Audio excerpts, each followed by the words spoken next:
Oh my God, welcome. We are here, Dare to Overshare, my very first episode. Now, if you've been with me in the past, if you followed me, you know I've done podcasts before, okay? But this time we're doing things a little bit differently. This is the brand new season of Dare to Overshare, and I have an amazing guest with me for the very first episode.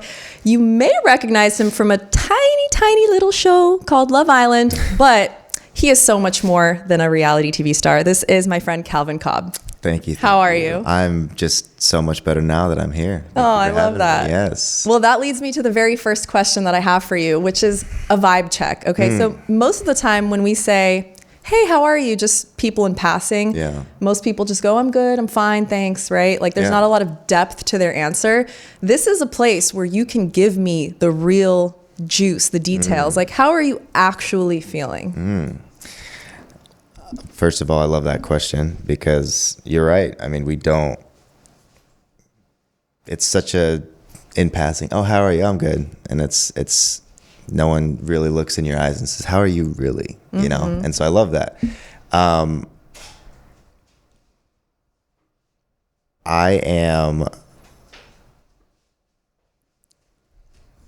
tired.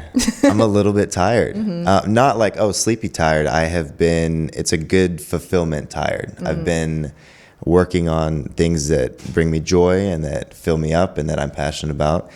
And it's been really, really enjoyable and fulfilling. And it's also a reminder to my body that I need to rest and to fill my own cup back up. But I am happy to be here because this is another thing that fills me up. I love what you're doing, and I'm grateful to be here. That's really kind. Isn't it cool that like our bodies can be tired, but if we're mentally happy, then like we can almost overcome that physical exhaustion in a way because our mental state is like the on switch is on, right? Yeah. But it is important to rest. Like I'm a big proponent of resting. What's your favorite way to decompress and relax? I love me a park. I'll go to a park and I'll just take my shoes off. I stand in the grass and I'll get a blanket and I'll look up at the sky and I just enjoy, put some music on, hang out and spend some time, reconnect, hug a tree. When was the last time you did that? Sunday. Sunday. Good. Yeah. Oh yeah. And I got another park day scheduled for this next Sunday. Like it's something that's very important. And I think to your point, it's your body knows also when you're around people that are draining you. And there's a difference between being tired while still feeling fulfilled and passionate, but also, and the difference between that and feeling drained because you're getting your energy sucked out of you, Yeah. You know what? Speaking of tired, I'm a little tired and I actually forgot to put it on. Turn the hour. Time was standing still for those. I was out last minutes. night at an event for one of my gigs or one of my clients. So I'm also a little bit physically tired, but also very happy to be here. Good. So now I want to move on to like really what the bulk of the show is about, which is oversharing. So me personally, I tend to be an oversharer in general. I just tell people things even when they don't ask me. I've always just been that way. I like to attribute it to my Gemini nature of over communicating. Some people love it. Some people probably don't. I'm not for everybody. I'm for most people, but I do love to overshare. I think that oversharing with the right people makes a connection really strong. Obviously, if you overshare with the wrong people, that could lead to some issues. So I want to go into oversharing is caring. So what is something that you can overshare about on this show that maybe you don't necessarily just go up to any stranger on the street and like say, or maybe even some of your friends maybe? What's something that you can overshare on today? Yeah. I was thinking about that over this last week and even in the shower this morning. I was like, there's a variety. There's a plethora. Pondering. I was like, what shall I dump here? No. Something that a lot of people might not know, especially coming out of that reality TV world, is just kind of a little bit of where I grew up, my background and my kind of journey. And I was raised very religious. And because of that, there were some issues in terms of how I was deciding to live my life. And there was some friction between friends and family, and there was a lot of pushback when I said, you know what, I'm going to start modeling, or I'm going to start going out and choosing this career or this lifestyle, modeling, acting, these types of things for myself. And it was really tough because for a lot of years I really felt, and maybe I ostracized myself and said, oh, these people, they're going to assume this. And there was a lot of assumptions that were had. But from there, I really had a rough little go of it for like a 5-year spout of my life, especially in my 20s, of feeling like this is what I need to be doing, and then not feeling that support or that validation from those closest to me. And thankfully and gratefully, I'm in a place now where I'm healing and mending those relationships. But there was a huge part of my 20s that it was lonely, and I don't really talk about how lonely it was, but I'm talking about it here. So this is that would be probably the number one thing that not a lot of people really know, was my journey through that. Because it can seem from the outside looking in that somebody who, you know, was on a really like popular TV show or has a modeling career, acting career, and all these things, it's like that snapshot we see on social media or online. A lot of the times we assume like they're just having the best time ever. And sometimes they are, and sometimes they're, you know, we're human, so we go through things. So it's nice to be able to hear on the, like, behind the scenes what you were really going through. So with the religious background with your family, like, would you say they were unsupportive of you doing something like Love Island or the modeling and acting career? Yeah, that's interesting because it started with the modeling, and it was really like a pushback there. And that was my first time really saying, you know what, this is what I want to do with my life, or at least the next step of my life that I want to pursue. And Love Island was actually one of the things that started to mend that, because I think it was more of a visual, like, okay, wait a minute, other people know what this show is. It's more accessible. Excuse me, just cut that right out. The universe is like, pause. Or leave it in. But it was one of the first things that really kind of shifted things with my relationship with family members and friends and stuff, to be able to start feeling that support, which was really cool. Because from there, then the transition into saying, hey, look, what I'm doing now with my life is like, I'm acting. That's my like passion. That's what I enjoy to do. I enjoy doing. That was a lot more of an easy transition from going from the reality TV than starting with the modeling. And so that was actually the mender, if you will, of those relationships, which was interesting. That is interesting. Yeah. You wouldn't think that. Yeah, exactly. Yeah. But it's like, because you were following your bliss, and like when you do follow that, the right people will stay and support you, and the wrong people that aren't meant for you will distance themselves, whether that be family, friends, or whoever. So because you were following what felt good to you, the people that mean a lot to you, they're like, oh, he's happy, so like we're going to be happy for him, right? Yeah. Which I think is really cool. So when you were at like your loneliest, lowest point, can you take me through like what was going through your mind in those like darker times? Yeah, I think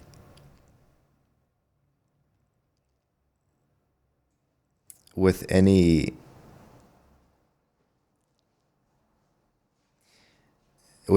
that makes a decision to step out of the norm of their family generationally, or out of what's the norm in their hometown or their city, I do feel like there's a loneliness and a solitude that oftentimes comes. And especially being here in LA, there's a lot of people that have done similar things, and we're in this place, a lot of us are transplants from elsewhere. And so it's interesting to hear similar experiences, but it was definitely a lot of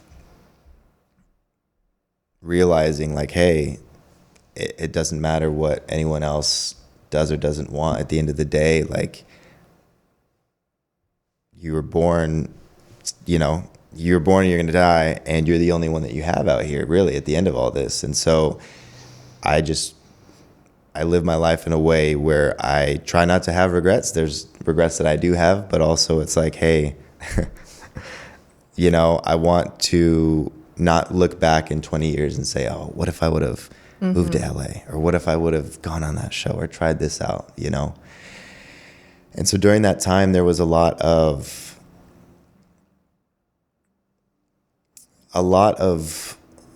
loneliness and a lot of some second guessing in there, but at the same time, the acceptance of like, this is the path that I chose, and the trust and the belief that it's all going to work out, and that my intuition is for me, and that I can trust that and move on from there. And so those were those main feelings. And I will say it's very interesting. I've got an incredible support group of friends, and one of my best friends, Murph, he is probably my oldest friend. He's known me for like 7 years, and it's just been interesting. He's seen all these different iterations and versions of myself, and he really was able to say like, hey, I could see these issues that were popping up, and I could see whether it was the anxiety or like panic attacks and stuff like that were really weighing on you. And so to be able to have him and his wife Anna, and to be able to have even a couple of people that were just rocking with me, like it was a huge support system. You don't have to have like a whole group of friends. You just need those one or two good people, you know? Yeah, 100%. It's like you said, at the end of the day, we really only have ourselves, but like we all need a little tribe. So over the time period that you did feel that loneliness or that sense of like people don't quite understand you, did you have any other like kind of symptoms or anything that you felt like you were dealing with, like another overshare? Like really like take me through like some of those dark moments that you had. Yeah. 2023 was the first time I ever experienced a panic attack, which if any of you have experienced a panic attack or dealt with high levels of anxiety, you understand. And I had zero idea that even was a thing. I was like, oh yeah, people deal with anxiety, people get panic attacks, like what is it, you know, like it's. And then I felt it, and I was like, I need to go to the hospital. I'm dying. This is not okay. Like I had this first panic attack, and like I said, one of my best friends, Murph, he was the one that really kind of talked me through it and really has helped me to get into a place where I'm at right now. And I couldn't catch my breath. My breath was super shallow, and I kept feeling my pulse and my heart rate, and it was like, oh my goodness, like, am I having a heart attack? My grandpa, this was before I was born, he died of a heart attack. So all those thoughts start going through your mind. You're like, oh my goodness, like what's going on? And I was sitting in my bed, and I was like, I was trying to like gather myself, and I finally was like I called my buddy Murph, and I was like, Murph, I don't know what's going on. I don't know if I need to go to the hospital or what, like this is happening. And he just very patiently just like was there. And I think that is such a big lesson, whether it is someone that has lost someone that is going through things. A lot of times it's never what you say. It's just, are you present and are you there for that person? Like, what can you say when someone loses a parent or an uncle or a close friend? You can't. You can just say, hey, like, I'm here for you, you know? And so him providing that space, I was able to just mentally work through it. And now, all of last year, that's when I was dealing with panic attacks. And at first it was like, man, like, why am I getting panic attacks? Like, you know, you think about this, and from a men's perspective, it's very much like, oh, don't show emotion, don't cry. Like, this is weak. You shouldn't be having panic attacks. And it's like, no, like, this is some real shit. And from there, I'm at a place now, and through getting into therapy and dealing with things that needed to be dealt with, I've been able to approach anxiety or approach panic attacks as they've come from a much more curious standpoint. The ability to say, why am I feeling this way? What thoughts were going through my head or are going through my head? What is grounded in reality? What's happening here? What's not? And focusing on my breathing, holding an ice cube. There's tricks to like anxiety and panic attacks. If you hold an ice cube, it like wakes your senses up. It's in your hand. Yeah. Like, and different things work for everyone. And if you have other helps or cheats, put it in the comments. I know people sometimes will put their faces into cold water, so I guess it's the same as it's kind of like a cold plunge for your face. Yeah, that will wake you up. Boom. Yeah. Good luck having a panic attack there, right? Right. You're just trying to stay alive. It is so true though. Getting curious about your emotions and your feelings is the key to overcoming them, essentially, because once you become curious, you're not focused on the problem, you're focused on why you are feeling that way, because you are not your anxiety, you are experiencing anxiety. Like, you are not sadness, you are experiencing sadness. It's like, why do I feel this way? And I've had to learn the same thing. I had panic attacks when I was young, like teenager. It would be like, this boy doesn't like me or something, and I would just have a panic attack. Like, it was just like little things, and I didn't know how to handle my emotions. And I was just, I thought that I was just overly emotional. And I was like, oh my God, I'm going to be like this for the rest of my life. And then it turns out that that's not the case. Like, you just get curious, you just understand. And lots of things can be solved when instead of digging deeper into that feeling in an unhealthy way of like, I have anxiety, oh my God, I'm going to die, this feels so bad. It's like, because that's what it feels like. Yeah. It literally feels like you're going to die. Yeah. But when you ask yourself why, and then like you said, breathing, like breathing techniques, box breathing. I did some box breathing last night. So good. Do you know what box breathing is? Is that the 4 in? 4 in, hold for 4, 4 out, hold for 4. Let's do it actually. So is that ready? Okay, you ready? lead it. 1, 2, 3, 4, let's go.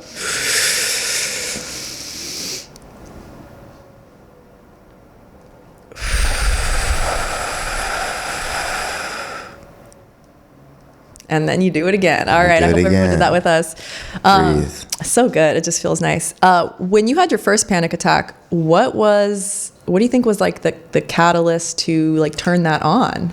Because you didn't have them your whole life, right? This is a full circle moment from this podcast, what we just talked about. I was sitting there and then something clicked in my brain and I started sobbing. I was like, oh my gosh. Like I told my friend, I was like, Murph, I think I'm lonely. I'm lonely. And it was such a monumental shift in my evolution, my transformation of realizing like, okay, I've done the lone wolf thing. It's time to reach back out, interact with the world, the matrix, what have you, and connect. And so since then, it's been a constant journey and a constant intention of connection. And this year I have a word every year for, instead of resolutions, I have a word. And my word this year is community. And you can see that in like the Stub Club that I do. I get groups of people together to go see movies. Shout out Nicole Kidman.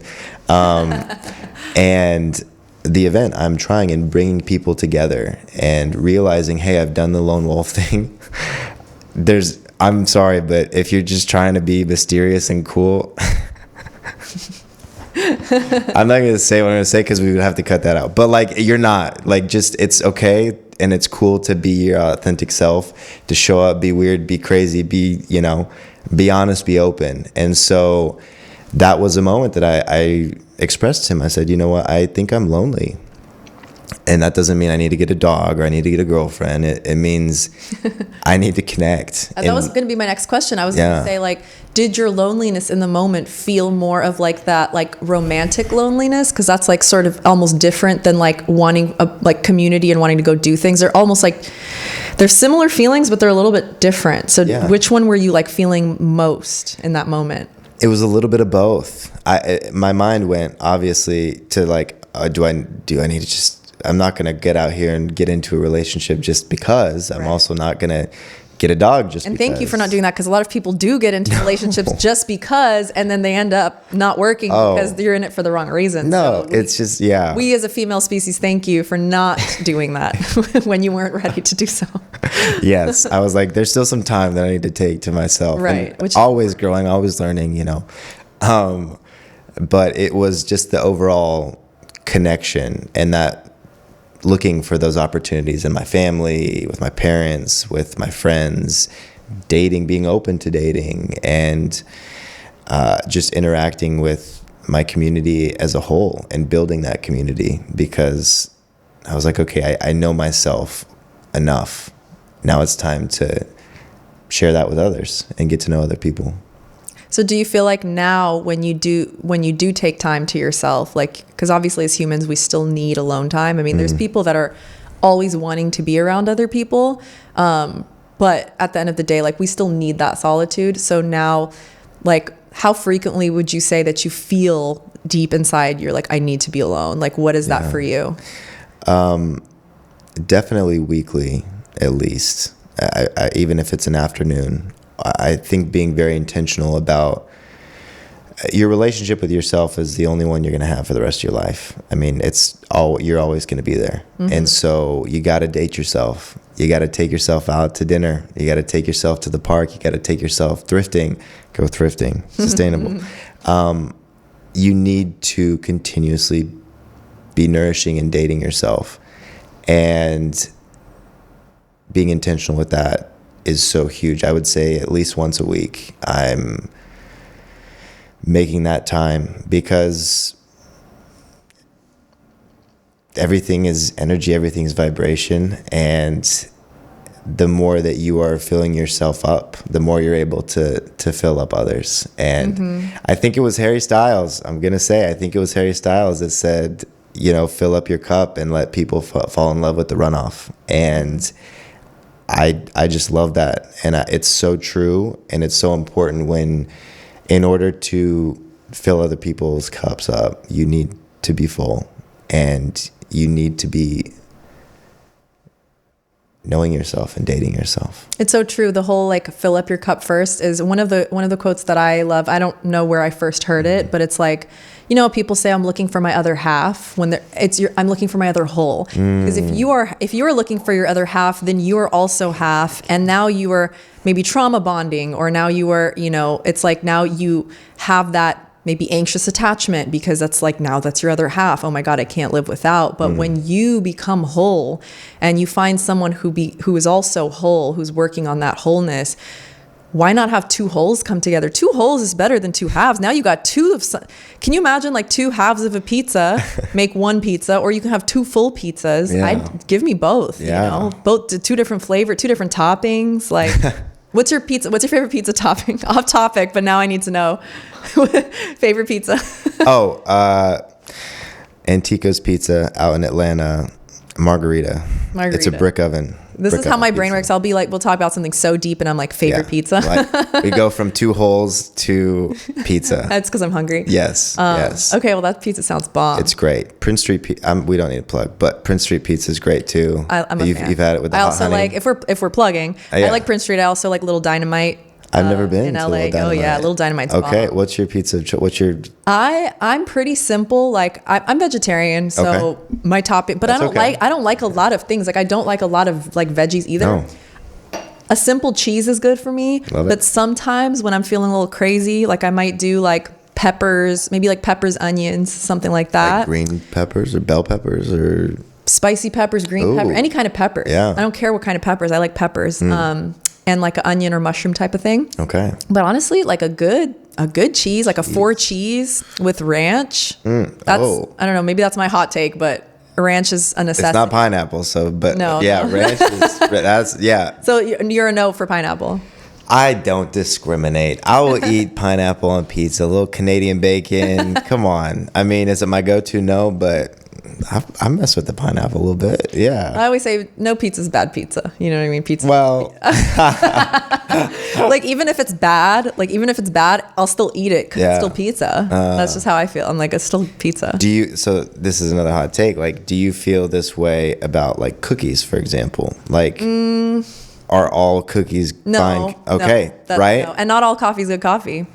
And not all matcha is a matcha. Yeah. But if I have like a really big sweet tooth and there's nothing around and there's like a bad cookie, like I'd probably just like power through. Raisin. Yeah, I'll power through. Yeah. And same with coffee. Like if there's no other option and I just want that like dopamine hit, like I'll have the bad coffee. So I am kind of like, addict I'm pretty mentality easy there. to please. I'm just like, just give me something. Okay, so let's move on to our next subject, which is hot takes only. So I love this because with this show, just so there's a background for everybody, I will tell my guests what the segments are so that they know kind of like what they want to think about. But my only thing is I'm like, you don't need to tell me what you're going to say because I want it to be real. So whatever this hot take is that you're about to tell me, let's hear it. Give it to me. So a hot take is basically anything that you think that most people probably don't agree with or may say otherwise. I'm saying that, okay, I was thinking a lot about this hot take, and I was like, I got a lot of little things that I think are, you know, this hottest of takes happened yesterday, and I was like, or 2 days ago, because I'm just a cold brew guy. I love my coffee. Give me the caffeine directly into my veins. I love it. Just get too. that needle out, right? Same. And I was like, you know what? Let me just be a responsible adult here. And let me be a responsible adult here and lower my caffeine intake, you know? Why not? I think everyone kind of goes through this as you age. And I was like, you know what? I want to try matcha because matcha just looks so delightful, you know? It's a cult following, this comes into the hot take. I didn't realize that it's a cult. Yeah. We're about to fight. I think we might fight. No. It's so, okay. So I go to, I'm not going to name the place that I went to. It doesn't matter, but it was a reputable location. And I was like, because it was 5 p.m. I'm not going to have coffee at 5 p.m. Yeah. I might, but that was not the day. So I love a matcha. Wait, was this your first time trying matcha? Just to be clear, before we get into it. Yeah. It was? Yeah. Okay. Continue. And this is coming from a place of I want to be a part of this matcha community. Right. That I thought was like kind of out there, but I didn't really realize how deep it is. We run deep. Yeah, y'all are out here, man. I took a sip. She was like, hey, she was coaching me through it. She's like, this is what I recommend. The machista. She was like, hey, here's what you do. I take a sip and I was like, I'm just going to be honest here. This tastes like milk. I don't taste anything else. Like this tastes like milk. And she said, okay, let me put another shot in there. It was green because matcha's green, you know, put another shot in there. And I was like, I took a sip and I was like, oh, like, I was like, it kind of taste like grass, right? And she was like, yeah, kind of. So here's my hot take. I think that matcha is grassy milk and y'all can keep your matcha. I'm so sorry. Thank you. I'm not the only one in this room. Nader behind the scenes apparently shout out Nader. Is a matcha hater. A matcha hater. Listen. Nader the matcha hater. Everybody, man. Listen. Okay, so now, first of all, before I give my answer to that, obviously in the comments below, please let us know what you feel about matcha. So I'm like you. I love coffee. I love coffee. Okay. I drink coffee every day. What's your go-to coffee? I'm a latte with like almond milk, very simple. Yeah. I don't do sweeteners really. If I do, I'll have like the tiniest bit of like maple syrup or like something like that. But usually I'm a very simple girl. I don't do the 4 pumps of pumpkin and 10. No, nothing wrong with that, but it's not for me. I love a cold brew. I love any kind of. I like quality coffee that tastes real good. You know. But I also really love matcha. Now, it's hard for me to replace coffee with matcha. That's the thing. But I like it in addition to, or what I'll do is I'll do like dirty matchas, which is a matcha with an espresso shot. So on the days where I feel like, okay, I don't want to have another coffee, or maybe my hormones are telling me, hey, not too much caffeine right now, so I'll do a matcha. But I think matcha to me tastes like seaweed. Oh. But I like it. Like when it's really good. Okay. Oh my so gosh. I don't know this where is a you hot went. take. So you can tell me. I'll tell you if afterwards. You want to tell me off camera. Yeah. But my question is, was it like a chain, or was it like more of like a mom and pop type shop? That's my question. It wasn't. It was a coffee shop. Okay. So maybe that's the issue. It's not strictly a matcha shop. But it wasn't like a chain. They've got a couple locations, okay. But they're like. I think I might know. Too much. I think I might. I won't. Because I love their coffee and they're great. Okay. No, we'll talk about it later. But I was just making sure it wasn't like a chain where they just kind of like have a. It wasn't like a Starbucks. Okay, that was my question. I was like, don't Starbucks. Do that. But also, if you're ever gonna want to try matcha again, make sure it's ceremonial grade. Okay. Okay. Was it? Do you know? No. Okay. But I've been getting a lot of feedback because actually yesterday I voiced this hot take and I just was informed at the cult following. But I stood on that. I said, you know what? I made another video. I was like, you know what? I want to be a part of this matcha community. Like, invite me in. And so in the comments, put your matcha order, because I need to go back and heal this relationship with matcha. You're I'm trying. traumatized. I want to get into the club, but also I'm not going to be like, oh yeah, it's so good. Yeah. I'm going to be real if it doesn't taste good. Ceremonial grade, like straight from Japan is that where it originated? Yes. Oh. It's going to be, first of all, better quality. So the more like neon the green looks, the better. So if it looks a little bit like faded green or a little yellowish, I'll still drink it, but it's not like the best quality. But when it's like almost fluorescent in a way, that's like real good quality. And it has like the most antioxidants and everything. I do love how I'm just like telling you facts about matcha. This is so, no, I'm like, but also it's like, I guess it is an acquired taste, and I don't think everybody is here for it, because it does have an earthy taste. That's just the truth. But to me, it has like this seaweed taste. But if you do like a little bit of like oat milk or almond milk, and maybe like the tiniest bit of sweetener, just like a little bit. It's like simple syrup or what? Yeah, like I would do like vanilla? People like vanilla. I'll just do like literally just like a little bit of maple or something like that. Maple, okay. Just like a tiny bit. Yeah. And then you like, use your little thing, because I'll do it at home. What is it? Oh, like the whisk. I'm like, what's it called? Oh, the frother. The frother. And then you could do like a little cream on top. Like it can be so good. So I'm wondering if like maybe what you got was just a little too plain, and all you got was like the taste of the matcha. Yeah. And so maybe you need to like do that. I need to revisit. But now I'm wondering, okay, so if you're not a matcha fan, how do you feel about mushroom coffee? Have you tried it? Like chagachino type I've tried it. vibes? Yeah. I don't remember feeling the same disdain for it, so I'm sure it was fine. Quick plug though for like frothers. Frothers are the best thing ever. I use my frother every day. I mean, for more than just coffee and matcha, I use it to put my electrolytes. Some pre-workout, some protein, anything you need. I love frothers. A frother. Hot takes only. We love frothers. We love frothers. Oh my gosh, like I couldn't live without my frother. A lot of the feedback I was getting after I voiced this hot take was, ceremonial grade, mix it with this, froth it up. So I think it's time to revisit. I'll give it a week, give it a beat. Yeah. So maybe the cafe they're just not the experts on matcha. Or it could be user error. Maybe I'm just like, I didn't know what to order, and that's why I need the proper. Or you know what? Maybe you really just don't like matcha, and that's okay. And it is okay. If you don't like something, that's also fine. That was a great hot take. I love how lighthearted that hot take was. Thank you. But people are gonna have their opinions. I'm ready for them. I'm ready for them. There is the reason why I also thought I would like matcha is I lived in Brazil for 2 years, and they have a drink called mate, just mate. Yeah, like a yerba mate. Yeah, yerba mate. And they pack it into these big wooden cups, and you have this big straw that goes in, and that's good. A lot of people don't like that because they think it's too bitter. Did you add sweetener to that? No, you just. Yeah, I like it the way it is, but I'm also weird. Like I like bitter things. Like I don't like overly sweet. Yeah. But I know that mate is very earthy, right? So I was like, apples, oranges. I don't know what this is.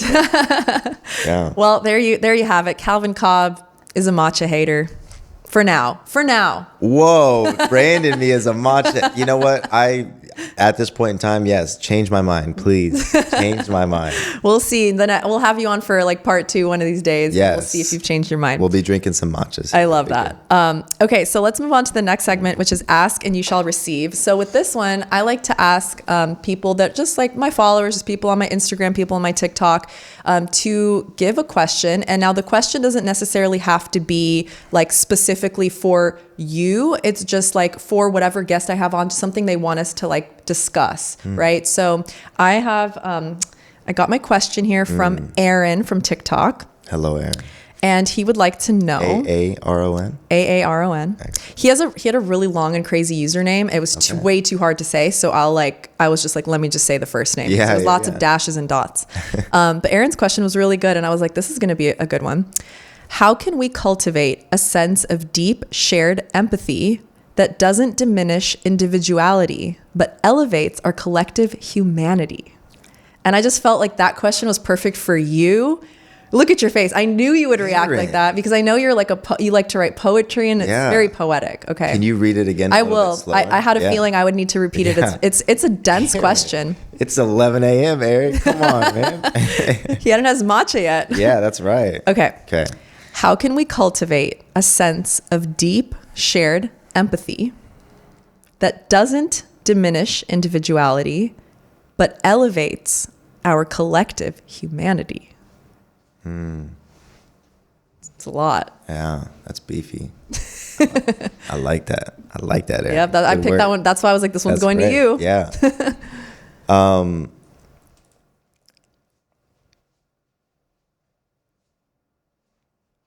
I'm a firm believer that we can only know others as well as we know ourselves. And to your point earlier, speaking about what you've attracted and the work that you've done is because you have put in the work to know yourself better. And from there, you can discern and you can empathize and you can attract those other people into your life. And I think a lot of the issues that are going on in the world and that we face come from a place of insecurity and from a lack of a desire to understand. I think curiosity is key when it comes to empathy and when it comes to building relationships while also maintaining individuality. And so first and foremost, I think it's important to do the inner work, to know yourself and to know where you stand and who you are and show up authentically in this life. And then from that place, you're able to connect with others and share your authenticity with them, which allows them to fully be themselves and create these spaces where they can open up and express themselves freely. And instead of immediately judging them and saying, well, no, this isn't right, or this isn't wrong, this isn't how I view or how I think, it's like, just seek to understand. And you don't have to agree with everyone. You shouldn't, because that, if you're constantly just saying, well, I'm this and I agree with all these things, and you really don't, you're just going along with it, then you're not maintaining your individuality. And so I think it's important to first know yourself, and then from knowing yourself, you're able to really show up authentically in the world and show up for others in that way. That's a great answer. I mean, I couldn't have said it better myself. Just as poetic as the question was, your answer was also very poetic. I do think that it's just so important to just stay open, be open-minded to other people's viewpoints, even if you don't agree, like you said. Like, imagine if everybody was the same. Like, what would you have conversations about? What would you think about? It would just be so boring. It's like, it's giving like Stepford Wives or something, you know, where everyone's what is Stepford Wives?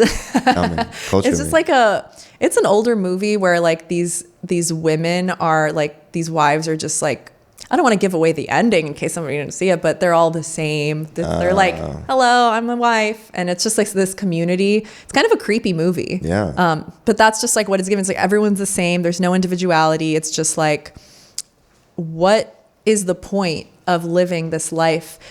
We only have this one life that we know of or that we're aware of. So like, if you're not going to be unique and yourself, that just sounds so boring. That sounds like a really terrible way to live, and I would not want to be living that way.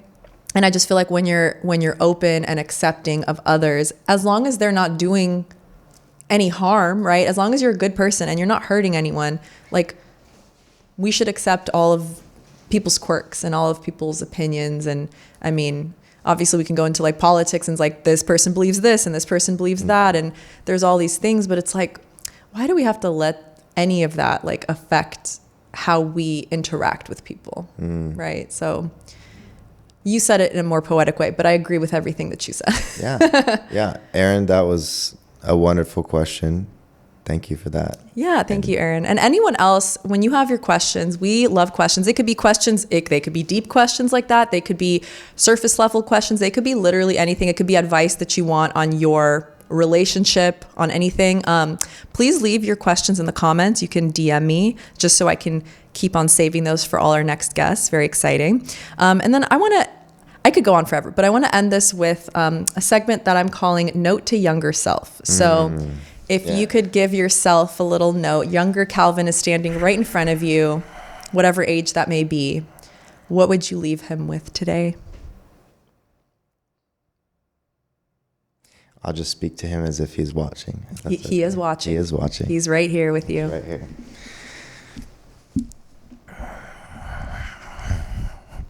Calvin, this too shall pass. I love it. We love a simple king. I would love to explain. Explain. This please. too shall pass. There's so many things that happen in our lives, and a lot of people just constantly think, you know what, they look at the statement. There's a whole parable that will be another episode, but goes into this too shall pass. And it's all about not only looking at your life and realizing, hey, when you are in these times of struggle, when you're in these times of pain, of trauma, of sadness, of grief, they're going to pass. It's going to pass. That moment is not forever. No moment is forever. And I would let him know that. And then on the flip side of that coin, this too shall pass, for those moments of joy, for those moments of absolute happiness with the people that you love, doing the things that you love, and being passionate about those. Because it's this quote from Andy from The Office when he says, I wish they would tell you when you were in the good old days, when you were in them, instead of having to look back. And that comes with being present, and that comes with being where you are, fully showing up where you are, and realizing that this moment right now, it's such a wonderful, beautiful moment that we're in. It's going to pass. We're going to leave this room and we're going to go about our separate lives. But this moment is here. And so to appreciate the good, the bad, the hard, the joyful while you're in it, and realize that this too shall pass. So beautiful. And that's so true, because I like that you said the other side of the coin, because most people just look at that as like the sad things. But to every yin, there's a yang. To every light, there's a dark. And without the dark, we cannot appreciate the light. So, because I love the light, you know what I mean? But you got to get into those low moments to appreciate all the good. So I'm sure younger Calvin appreciates hearing that. And so does everybody else, including myself. Thank you for oversharing. Thank you for your hot takes. Thank you for being so open. Let everyone know what you're working on, where they could find you. I know you have some cool projects and things. Maybe I might be a part of one of these. You will definitely be a part. So yeah, let the people know. My Instagram is Calvin on the Cobb. Not a lot of people know yet, but I've restarted TikTok in the last year, and it's calvin.cobb because someone took my other username. So Calvin on the Cobb is a good one, man. I did. That's okay. I am trying as an event that I put on, and it is a space for artists to come together and share their talents of a variety of different skill levels and also different mediums, whether it is painting, drawing, rapping. Me? On the next one, I've already got you down, so you're coming. Oh my gosh. Painting, pottery. There was a violin this last time. It's a safe space where artists can be involved in appreciating and honoring that process of trying, of breaking out of the cocoon. And so that is going to be dropping in the next month or so. Wait, explain what makes this event unique as opposed to like open mic night. Oh, because there's something there that's really cool. Oh my gosh, thank you. Yeah. I went to the first one, so I know. Yes, Jackie was at the first one, and so she knows. This event is completely unrecorded. There are no phones allowed. There's no videography at all. It's a safe space. There's a photographer that's taking pictures to document, but everyone that is up there, it's completely silent. People are performing. There's no videography. No one's got a phone in your face. And so you really feel that space to open up, to be vulnerable. Similarly with this whole podcast. Except there's 3 giant cameras. Oh, well, that's true. But these are just friends, you know? Yeah. It's really, that's true. It's literally, this is big. But it is still a safe space nonetheless. It is a safe space. It really is. That's hilarious. And so because there's no videography, it really allows the artist to open up and to be vulnerable and to hit wrong notes and to take pauses and to stutter through things and to really get themselves into a place where they feel what it's like to be up and performing and sharing their art in front of other people. So that's coming up this next month. So beautiful. Well, thank you for holding that space for people. I know there's a lot of, especially here in LA, there's a lot of people who really just want to work on their craft and they're too afraid to get started and perform in front of people. So I think this is such a cool thing to do. I'm looking forward to it. Follow Calvin. He'll keep you posted on all of his fun things that he's doing in life. Also, if you do have a special talent and you live in LA and you're like, hey, I really love that concept and I love that idea and I want to, maybe you've been playing guitar for 15 years, maybe you just started, like reach out in the comments, reach out to me, to Jackie. We'll get that set up so that we can get you guys included in the event. Oh my God, that would be so special. Well, thank you so much, Calvin, for being here. And thank you for watching my very first episode of Dare to Overshare. I'm so excited for the life of this podcast and where it will take me. But I really appreciate having wonderful guests like you. And till next time, bye.